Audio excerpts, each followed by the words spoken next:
So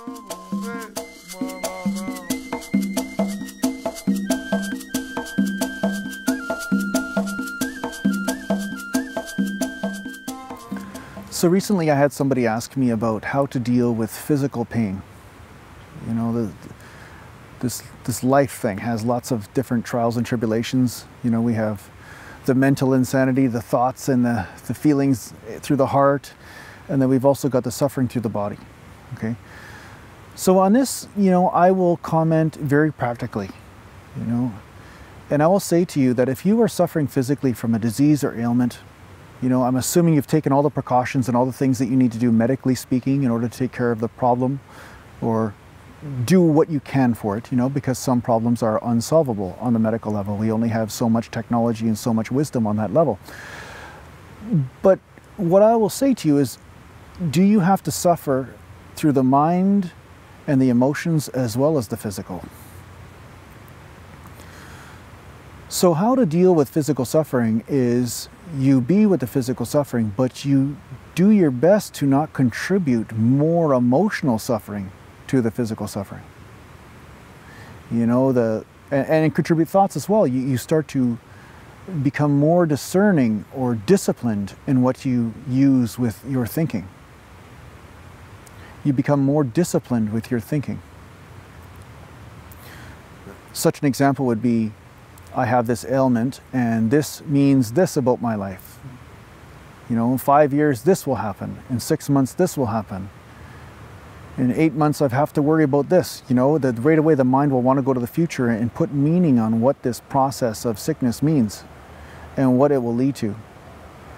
And I will say to you that this is just you avoiding the pain of the moment. This is avoiding being with life as it is showing you this disease or sickness. Now, a lot of you will be saying, Jason, that's really easy for you to say. You don't have this sickness or ailment that I have. And I would say, you're right. It is easy for me to say this, but the reality is you have no choice. You have no choice. Life is showing you something and you have to be with it. That is your only option. Your only option. And I know that it's very hard and difficult, but by adding emotional and mental suffering to it, you're not helping the process at all. You're not helping yourself. You know, so the only option you have is to be fully with something without putting your own judgment and your own ideas about what it means and where it's leading and what to worry about. Unconditionally accepting this life process is the only option you have in order to free you from at least one level of the suffering. And there is a possibility that when you do this fully, that a physical healing will come about. Okay? I'm not saying that it's 100%, but I do know that acceptance is a very helpful and useful tool towards your healing process, because you are dissolving any of the emotional energies that have contributed to the disease, any of the thoughts that have contributed to it, any of the perspectives that you own or have inside. You're letting go of all of those. You're not rejecting anything, you're not desiring anything, you're just being with what is happening. Okay? So this is a very powerful spiritual process for you. It's a very powerful transformative time for you to build your acceptance muscles and to build your ability, to build your strength and ability to be with life, even when it's not so nice. That's why many people that go through really horrible experiences in their life make massive spiritual transformations from it, you know. So you really have to look at this like a spiritual process, like a real big spiritual transformation for you.